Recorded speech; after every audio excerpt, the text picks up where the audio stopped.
What's up, guys? Welcome back to After the Credits, the review show that no one asked for.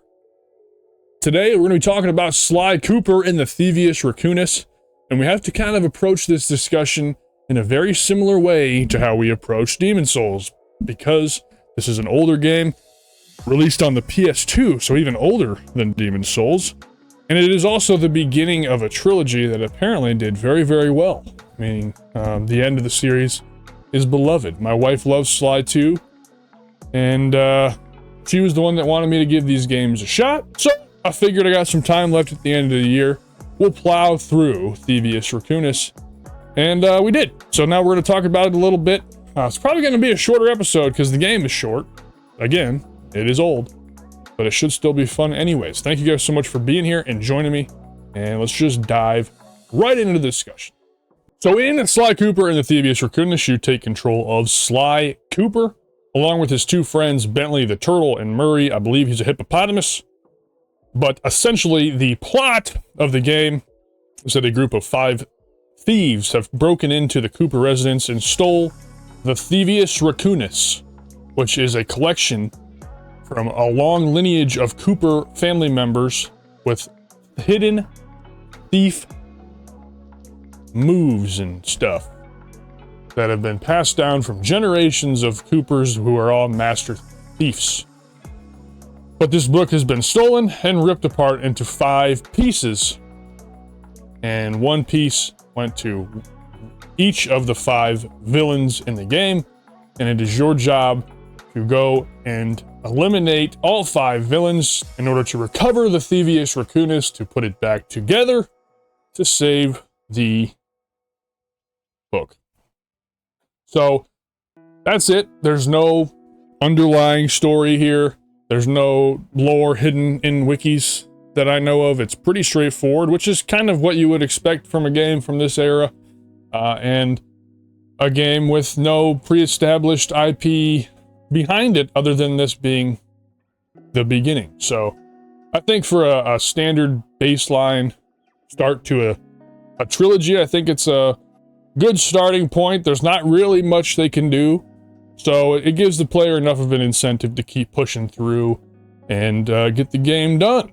So no real complaints on the story side. I'll just say it's mid, because it is pretty mid. I mean, that's, you know, nothing crazy is going to happen. It's pretty straightforward along the way.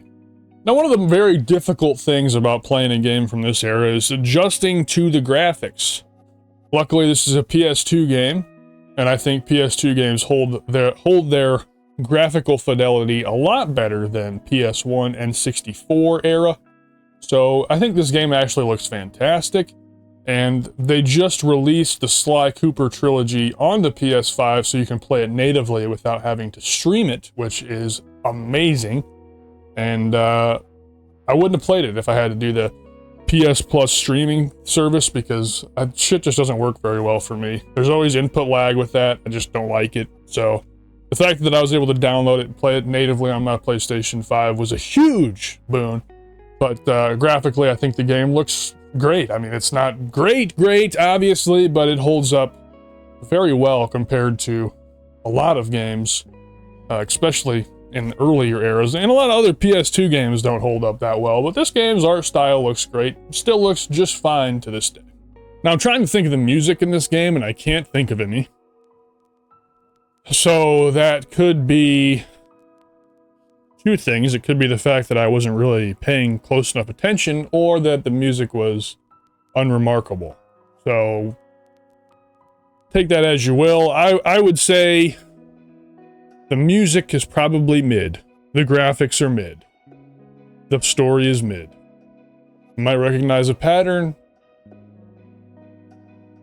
but that's on you, because patterns are meant to be broken. Maybe in this case. Alright, so now that we got the main topics kind of covered, well, the game, the graphics, the sound, the story, we gotta dive into the gameplay in Sly Cooper and the Thievius Raccoonus. And again, hard to be really critical of a game this old and the start of a series. It's just not going to be spectacular, probably, most likely. I mean, it has to be good enough to warrant a sequel, but sales numbers at that time were quite a bit different than they are today, and all that stuff. But essentially in Sly Cooper, it's structured that you go to a continent.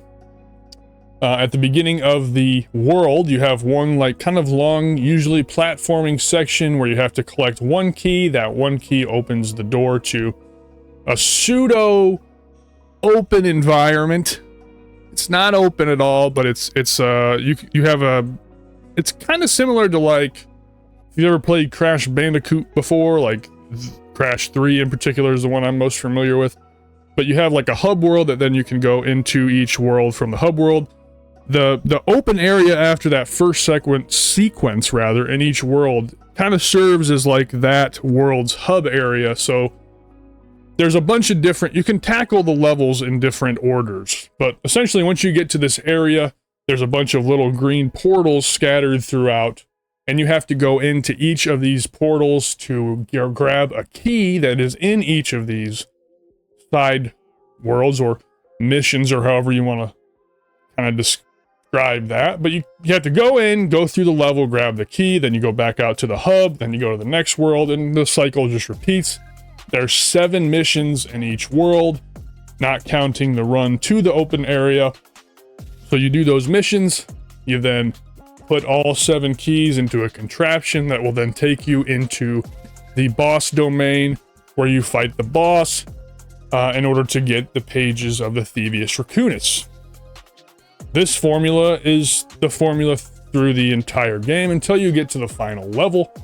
The final levels, the final world rather, against the final boss is a very linear driven world where you just kind of do an action sequence right into another action sequence, into another action sequence, into, you know, a more difficult platforming section, into the boss. It's a little bit shorter and it's much more driven at that last bit. So that's how the gameplay is going to go. As far as the game feel, I think the game feels very good, being how old it is. But I have to take points away just because it's very nothing special. It is very mid. It is the middest of mids as far as gameplay goes. The cool thing that they do in this game, a couple cool things that we'll mention. At the end of each world, after you recover a portion or a segment of the Thievius Raccoonus, you usually unlock a new ability that you can use throughout the next world. So the first ability that you unlock is the ability to land on pointed structures. It's called a pike jump or something like that. So you essentially jump, you hit circle, and you can land stationary on tiny surfaces that have blue glowing sparkles on them. And each world kind of introduces something new, which adds to Sly's moveset, which is a great thing to keep the game interesting. So that's cool. I'm glad they did that. But again, even end worlds stuff, it's pretty mid. There's not a lot going on.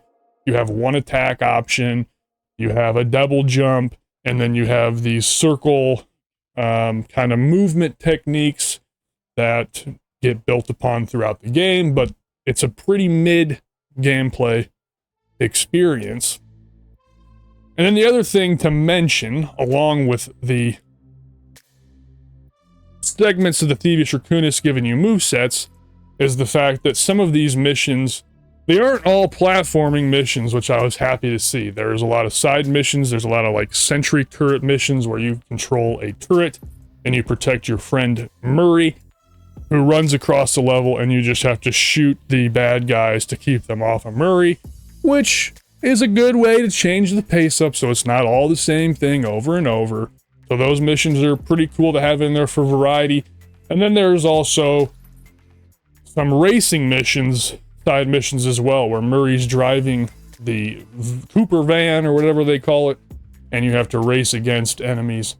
And those are fucking hard, okay? I'm just gonna say it, all right? Because they do this thing in these racing sections where they try to make it easy, right? Because this game is obviously intended to be played with all ages are supposed to be able to play this game. So what they do is they maneuver the camera in these racing sections to try to make it easier. So it's really hard to explain, but say you're coming up to a really tight corner, right? As a guy that's played a lot of racing games, I'm expecting to have to like really turn to get around the corner.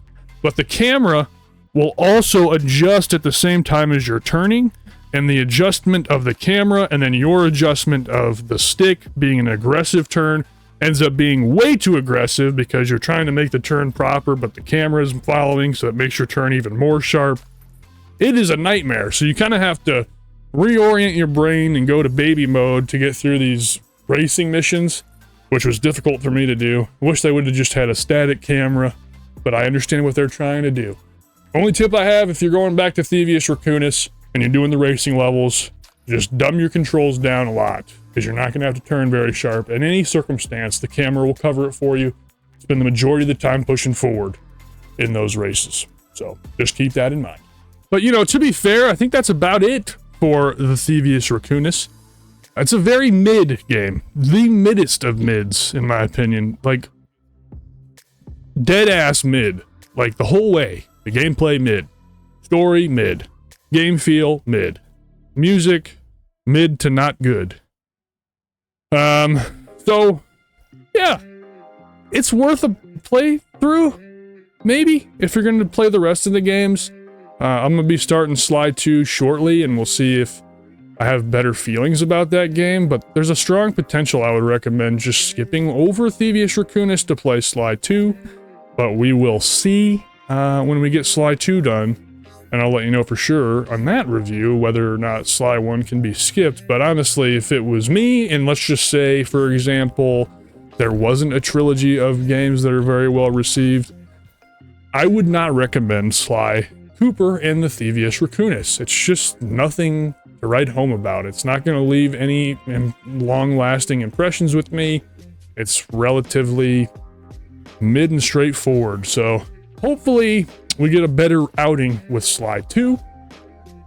But I guess time we'll see. Leave your comments down below what your favorite Sly Cooper game is, or leave me some comments about what other games you think I should do. I'm always looking for recommendations, so feel free to leave comments down below for that. But that's it for me and Plum. Plum here is a foster cat, so if anybody wants a cat and stuff, leave a comment down below. Tell me where you're at, because I'm not driving far. And never mind. Okay, this cat's up for adoption. We have 9 cats in this house that are our own, and we have 2 fosters right now. We love animals around here, but this is Plum, and Plum is beautiful, and she's a great little cat. She's gonna go to a wonderful home. I don't know what the hell that's doing in this video, but thank you guys so much for watching. Love you all, and stick around for the Sly 2 review, where we'll probably touch on Thievius Raccoonus to let you know if it's worth playing through or not. Other than that, love y'all. Take care of yourselves. We'll catch you on the next one. See ya.